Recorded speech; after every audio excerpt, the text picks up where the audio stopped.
As Marco Rubio put it, we don't need Venezuelan oil, but we will not allow this hemisphere's energy to be controlled by America's adversaries. This isn't chaos. This isn't luck.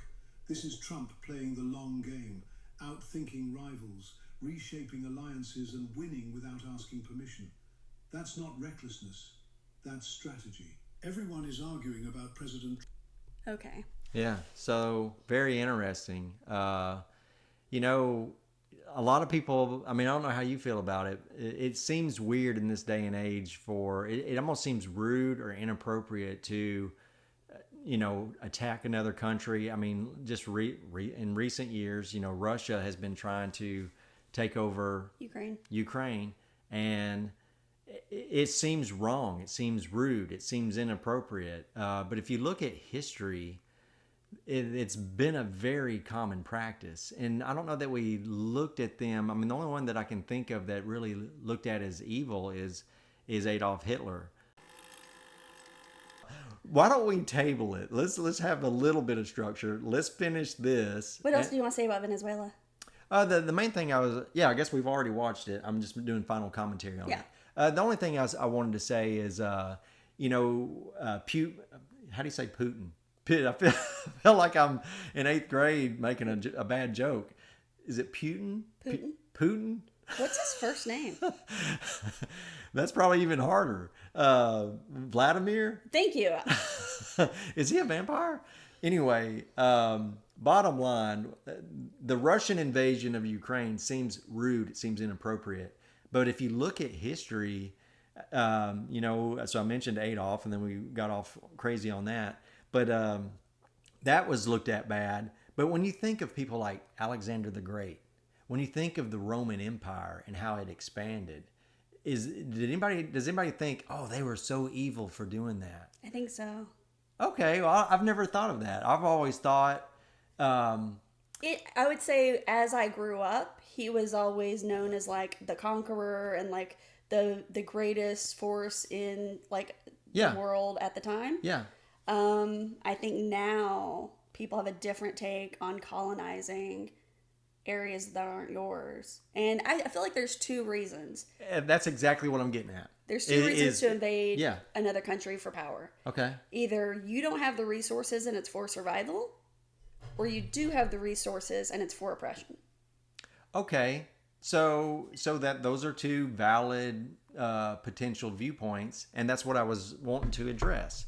Is if you study into major stuff like the Roman Empire, it took over everything in biblical times. It was a Roman occupation, over the Jews. We mentioned Alexander the Great. So you've seen the movie 300? I bet you haven't. I think I saw the sequel to it. I may have seen 300 in theater. I don't remember. What is it, 301? I remember in 300, because this is how much I care about war movies. The only memory I have, other than like scenes of the masses of dudes in like the kilts or whatever, the loincloths. Yeah.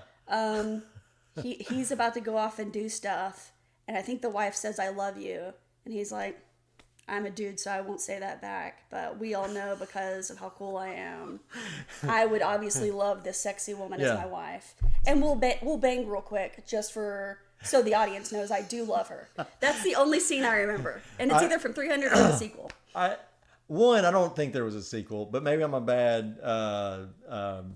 maybe I'm incorrect on that. But anyway, the whole point of this, without going off too much on a tangent, in 300, you've got King Xerxes. He's like the king of kings. He goes in over kings and tries to dominate them. It's the same thing in Troy, another representative of King Xerxes. But it's more glorious. It's not like evil. And I can see I think that's the way it's taught and the way it's known in that time. It wasn't so much to domineer and to build up an ego of look how powerful I am. It was more to govern the people and provide a strong, robust infrastructure for commerce and civilization, because there are pockets of corruption and just wild mayhem.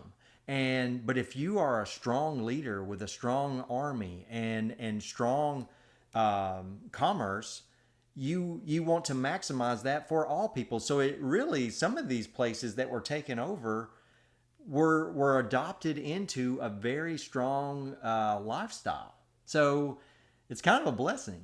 It's just a way to look at it. So I wanted to contrast that with the way it looks like today, and the reason is it seems to be applicable. So if you go and see these parades where they are literally crying in celebration that evil dictator is gone, I don't know. I think it's kind of cool.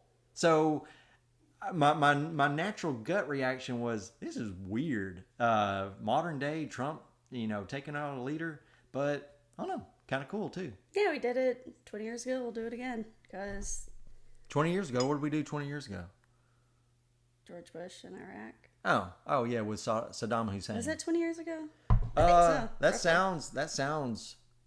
No, I bet that was 30 years ago. It wasn't 30. I think it was. I'm 42, and I think it happened. 9/11 happened my senior year, so I was like 17. Yeah, so about 30 years. 25. Dang. Okay, but approximately Time. quarter of a Time century, has 30 happened. years. Yeah. Time has happened.